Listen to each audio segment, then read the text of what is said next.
नाज़रीन अस्सलाम वालेकुम। खबरनामे में आपका खैर मकदम है। सबसे पहले नजर डालते हैं सुर्खियों पर। साल 2008 के बाद खोले गए सरकारी जूनियर कॉलेजेस में 1133 जायदादों पर तकर्रुरात को मंजूरी। पार्ट टाइम जूनियर लेक्चरर्स की तनख्वाहों में इजाफा।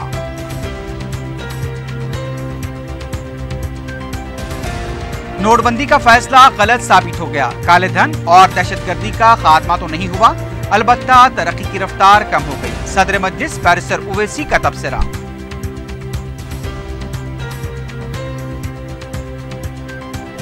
जामे अराजी सर्वे से पहले अपोजिशन के कुल जमात इजलास का मुतालबा मुस्तरद। वजीर बरकी ने कहा, अपोजिशन कायदीन के पास दिमाग नहीं है।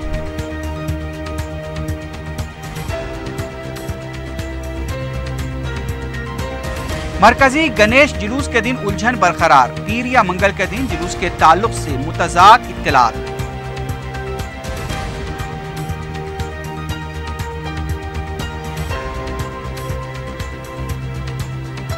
और एसीघाट के कब्रिस्तान को जानवरों की चरागाह बना दिया गया। जानवरों के फुजलात से कुबूर की बेहुरमती।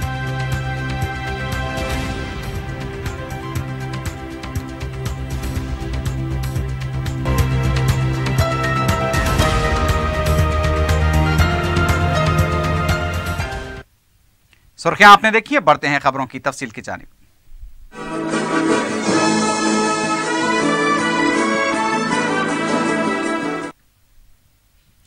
नायब वजीर आला व वजीर तालीम के श्रीहरी ने बताया कि 2008 के बाद खोले गए 81 सरकारी जूनियर कॉलेजेस में 1133 मुख्तलिफ जायदादों को मंजूरी दे दी गई है।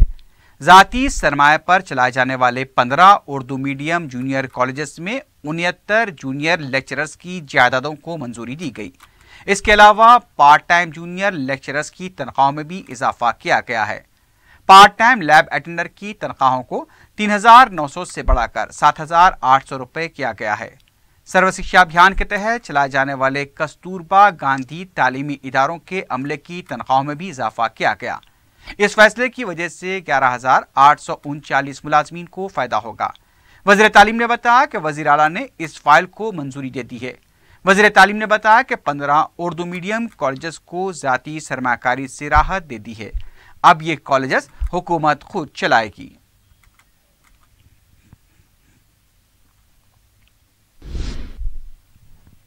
वज़ीर आला के चंद्रशेखर राव ने कहा है कि कलेक्टर, आरडीओ, एमआरओ आइंदा 3 महीनों तक जामे अराजी सर्वे के काम करेंगे। प्रगति भवन में ओहदेदारों के साथ मुनक्किदा इजलास में वज़ीर आला ने जामे सर्वे से मुताल्लिक जरूरी हिदायत जारी की। सर्वे के लिए 17 करोड़ रुपए जारी किए जाएंगे। हर जिला कलेक्टर को 50 लाख रुपए फराहम किए जाएंगे। वज़ीर आला ने बताया कि देहातों में 80 से 90% अराजी रिकॉर्ड दुरुस्त होंगे। देहातों में अराजी मालिकान की फहरिस्त को सरकारी स्कूल्स और ग्राम पंचायत में चस्पा किया जाएगा।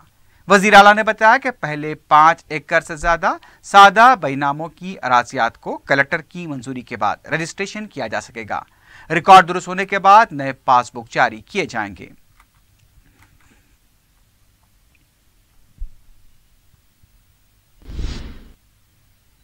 दूसरी तरफ वजीर बरखी जगदीश्वर रेड्डी ने जामे अराजी सर्वे से पहले अपोजिशन के कुल जमात इजलास के मुतालबे को मुस्तरद कर दिया है।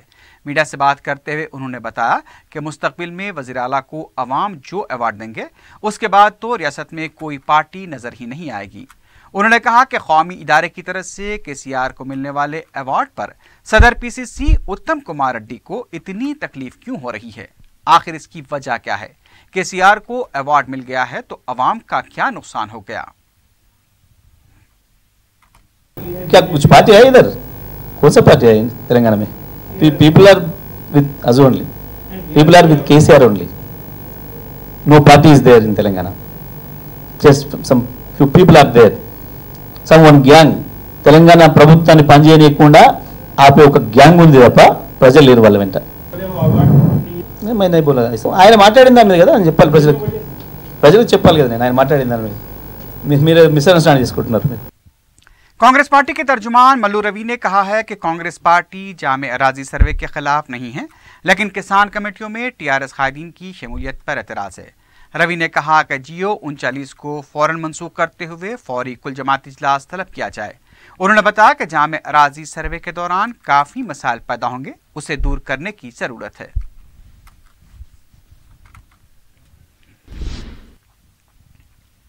मजलिस के सदर बैरिस्टर असदुद्दीन ओवैसी ने कहा है कि नोटबंदी के फैसले से मुल्क की शरह तरक्की में 2% की कमी वाक़ हुई है।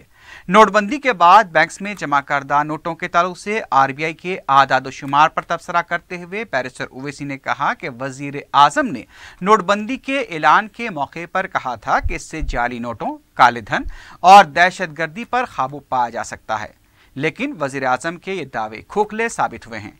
नोटबंदी के ऐलान की वजह से सैकड़ों अमवात हुई हैं, कई छोटे इदारों को नुकसान पहुंचा है। उन्होंने सवाल किया कि तरक्की की रफ्तार में 2% की कमी के लिए कौन जिम्मेदार हैं। वजीर आजम का फैसला मुल्क के लिए तबाहकुन साबित हुआ है। Well, it's absolutely right because when demonetization was announced to the nation by the Prime Minister, he had said that to curb black money, to stop counterfeit currency, to stop black money, and to stop terrorism. On all these 4 counts, the government has completely failed. The annual report itself claims that 99% of the money has come back to the banks. Please juxtapose this with what the Prime Minister said.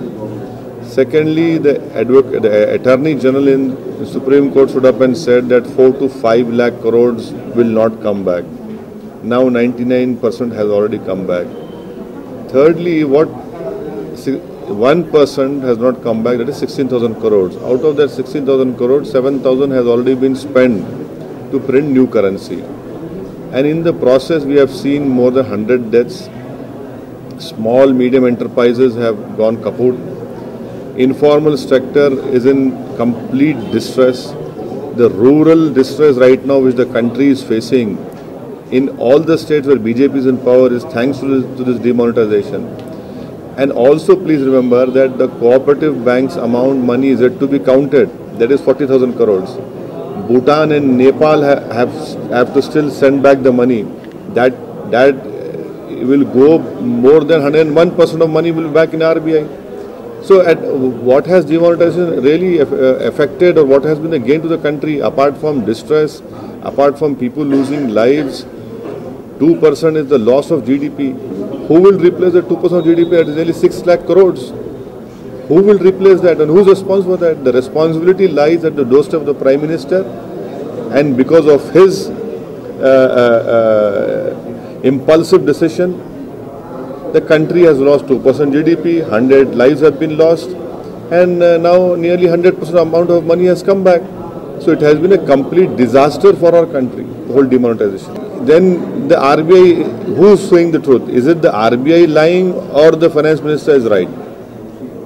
Where does the truth lie? If the annual report itself claims that 99% of money has come back, cooperative banks' money is yet to be counted, Nepal and Bhutan money is yet to be counted.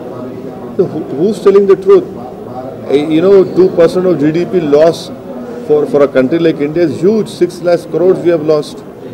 So and then the RBI report says that in 2016 and 17, the counterfeit currency that was seized was only 41 crores. So we have a saying in Hyderabad that says that चाराने के बंदर के लिए 12 आने की रस्सी. This is what it is. Congress party के तर्जुमान के महेश ने कहा है कि नोटबंदी के कई महीनों बाद भी एटीएम्स काम नहीं कर रहे हैं। महेश ने बताया कि देहातों में बैंक्स में अब भी रकम बराबर नहीं दी जा रही है। कांग्रेस ने नोटबंदी के ताल्लुक से जो बातें कही थी अब वो पूरी तरह दुरुस्त साबित हो रही हैं। वजीर आजम मोदी ने नोटबंदी के बाद जो तब्दीलियां आने का दावा किया था उसका कोई नतीजा सामने नहीं आया है। हुकूमत के फैसले से अवाम परेशान है। वजीर आजम को अपने फैसले पर अवाम से माफी मांगनी चाहिए। बीजेपी के रियासती सदर के लक्ष्मण ने कहा है कि बीजेपी के इख्तियार में आने के बाद 17 सितंबर सरकारी तौर पर मनाया जाएगा। मीडिया से बात करते हुए लक्ष्मण ने कहा कि 19 सितंबर से 7 दिनों तक यौम निजात यात्रा निकाली जाएगी। बीजेपी लीडर ने कहा कि अगर टीआरएस कायदीन अवाम के हक में हैं तो उन्हें हुकूमत के खिलाफ आवाज उठानी चाहिए।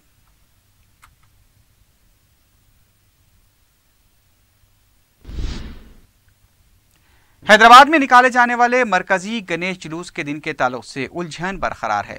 पहले बताया गया था कि पीर 4 सितंबर को जुलूस निकाला जाएगा और अब ये खबरें आ रही हैं कि जुलूस 5 सितंबर को निकाला जाने वाला है। गणेश उत्सव समिति ने वाज़ेह तारीख नहीं बताई है। हुकूमत की जानिब से अभी तक वाज़ेह ऐलान नहीं हुआ है।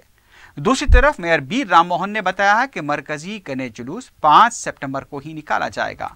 जेएचएमसी दफ्तर में गणेश उत्सव समिति और मुख्तलिफ महकमेजात के ओहदेदारों के साथ मुनक्किदा इजलास में इंतजामात का मेयर ने जायजा लिया। बाद में मीडिया से बात करते हुए पी राम मोहन ने बताया कि मरकजी जुलूस के लिए 168 एक्शन टीमें कायम की गई हैं, जो हर 3 था 4 किलोमीटर के अहाते में मौजूद रहेंगी। हुसैन सागर पर 18 और एनटीआर मार्ग पर 9 क्रेन मौजूद रहेंगे। मेयर ने बताया कि आबरसानी, बरकी और दीगर मुताल्लिका ओहदेदारों को 4 सितंबर तक तमाम ज़ेर इल्तिवा कामों को मुकम्मल करने की हिदायत दी गई है।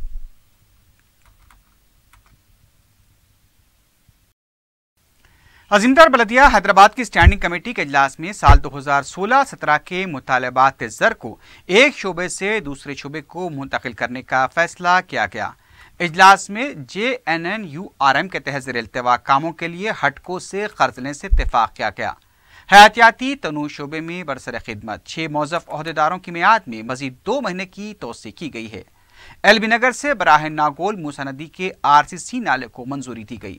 हैदराबाद में डबल बेडरूम मकानात और दूसरी SRDP स्कीमों के लिए 1000 करोड़ रुपए के बॉन्ड्स देने से इत्तेफाक किया गया। इजलास में एजेंडे के तमाम 17 नुकात को भी मंजूरी दी गई।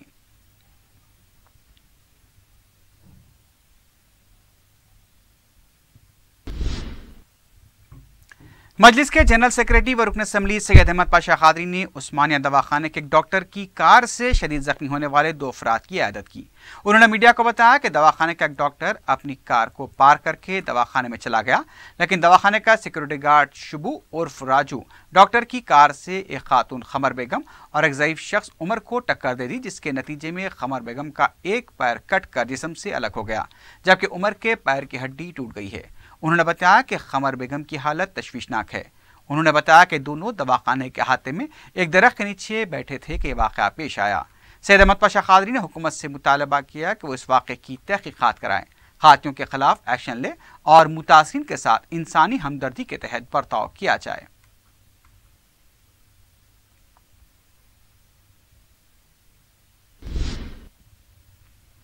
रुकन असम्बली चारमीनार सैयद अहमद पाशा कादरी ने पत्थरगट्टी डिवीजन के इलाके दीवान दोड़ी में तिजारती कॉम्प्लेक्स का दौरा करते हुए ताजरीन के मसाइल का जायजा लिया। मीडिया से बात करते हुए सैयद अहमद पाशा कादरी ने बताया कि बारिश की वजह से कॉम्प्लेक्स के सेलर में मुसलसल पानी जमा हो रहा है, जिससे ताजरीन को मुश्किलात पेश आ रही हैं। उन्होंने बताया कि महकमे बलदिया, बरकी और आबरसानी के ओहदेदारों को इस मसले से वाकिफ कराया गया है। कॉम्प्लेक्स से ड्रेन बिछाए जाने का तखमीना तैयार करने की हिदायत दी गई है। 2-3 महीने के अंदर ये अमल मुकम्मल कर लिया जाएगा।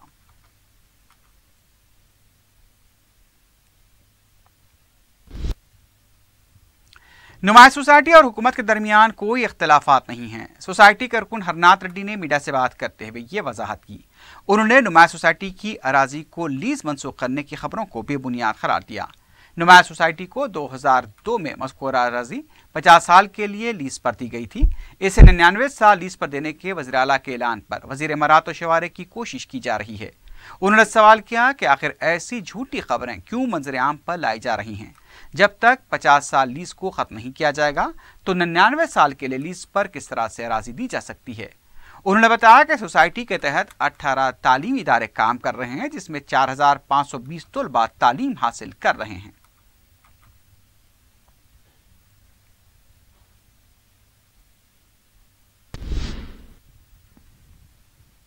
वज़ीर सेहत लक्ष्मा रेड्डी ने ओहदेदारों को हिदायत दी है कि स्वाइन फ्लू और डेंगू जैसे अमराज से निपटने के लिए सख्त इक़दाम किए जाएं। इस सिलसिले में सेक्रेटेरिएट में एक आला सतही इजलास में उन्होंने ओहदेदारों से कहा कि स्वाइन फ्लू से मुताल्लिक़ अवाम में शऊर बेदार किया जाए और साथ ही साथ इस मर्ज से निपटने के लिए ज़रूरी अद्वियात और तिब्बी मराकिज़ को फराहम किया जाए। वज़ीर सेहत ने KCR किट स्कीम पर अमल आवरी से मुताल्लिक़ ओहदेदारों से कहा कि सरकारी दवाखानों में जच्चियों और जच्चा बच्चे की निगहदाश्त पर खुसूसी तवज्जो दें। वज़ीर सेहत ने कहा कि डॉक्टर्स और अमले को वक्त की पाबंदी करनी चाहिए। लक्ष्मा रेड्डी ने मेजल्स और रूबेला टीकों के 70% मुकम्मल होने पर ओहदेदारों की सिताइश की।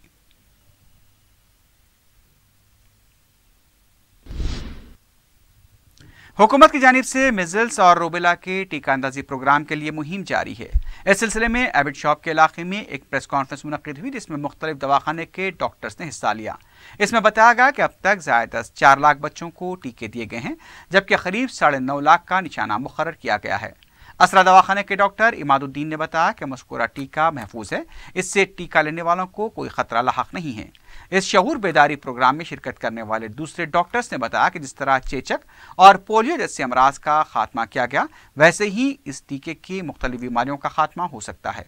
उन्होंने बताया कि अब तक 4.5 करोड़ बच्चों को ये टीके दिए गए हैं। संगारेड्डी में शादी मुबारक स्कीम के तहत चेक्स तकसीम किए गए। मुतालिका रुकन असम्बली सी प्रभाकर ने मुस्तहक़ अफराद ने मज़कूरा स्कीम के तहत 51,000 रुपए के 10 चेक्स, जबकि 22 अफराद में 75,000 रुपए के चेक्स की तकसीम अमल में आई। अलावाजी उन्होंने 55 मसाजिद के सुदूर को मसाजिद की आहत पाशी और मरम्मत के लिए भी चेक्स तकसीम किए। सी प्रभाकर ने मीडिया को बताया कि शादी मुबारक और कल्याण लक्ष्मी स्कीम के तहत ताहाल 8 करोड़ 30 लाख रुपए सर्व किए गए हैं। इस मौके पर सदरनशीन बलदिया संगारेड्डी विजयलक्ष्मी के अलावा मुकामी तहसीलदार विजय कुमार भी मौजूद थे। नकीबुल इस्लाम हजरत सैयद शेख अहमद शुत्तारी कामिल की उर्स तकारीब का अख्ताम अमल में आ गया है। आसाना शुत्तारिया दबीरपुरी में मुनक्कदा उर्स में हजरत कामिल के मुजमे कलाम के ताज़ा एडिशन की रस्म रूनुमाई सदर मजलिस बैरिस्टर असदुद्दीन ओवैसी के हाथों अमल में आई।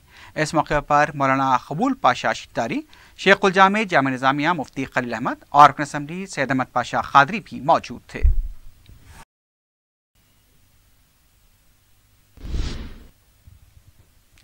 एसी घाट में वाक़े आलमगीर कब्रस्तान को चरागाह के तौर पर इस्तेमाल किया जा रहा है। यह कब्रस्तान एक जंगल का मंजर पेश कर रहा है, जिसकी अरसदराज से सफाई नहीं की गई।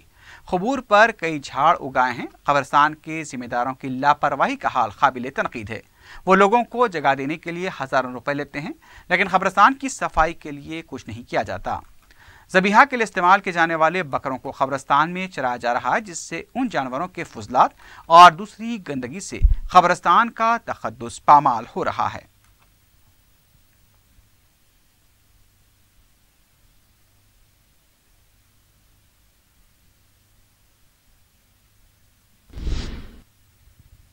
गोपालपुरम पुलिस ने तवज्जो हटाकर लूटने के इल्जाम में आंध्र प्रदेश की एक टोली के 6 अफराद को गिरफ्तार किया है। डीसीपी बी सोमती ने मीडिया को बताया कि मुलजिमीन भोले भाले मासूम अफराद को साड़ियाँ फरोख्त करने के लिए रागिब करते और जब वो ATM से रकम निकालते तो उनकी रकम लूट लिया करते। पुलिस ने मुलजिमीन के कब्जे से 1 लाख रुपए नकद रकम, 5 साड़ियाँ और 4 सेल फोन बरामद किए हैं।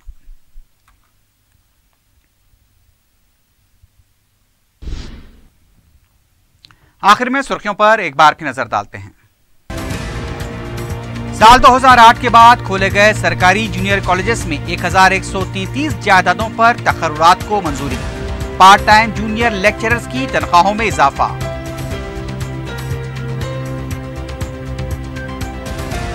नोटबंदी का फैसला गलत साबित हो गया। काले धन और दहशतगर्दी का खात्मा तो नहीं हुआ, अलबत्ता तरक्की की रफ्तार कम हो गई। सदर मजलिस बैरिस्टर ओवैसी का तबसरा।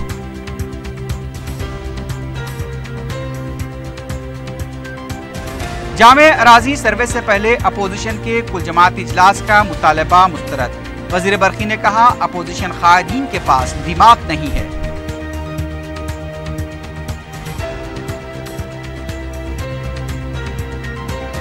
मरकजी गणेश जुलूस के दिन उलझन बरकरार। पीर या मंगल के दिन जुलूस के ताल्लुक से मुतजाद इत्तलात।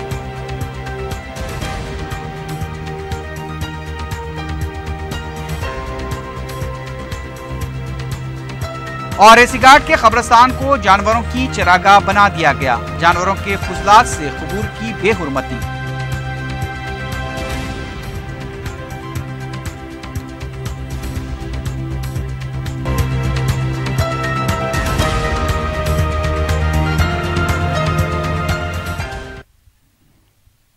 इसी के साथ ही खबरनामा अख्ताम को पहुंचता है। अल्लाह हाफिज।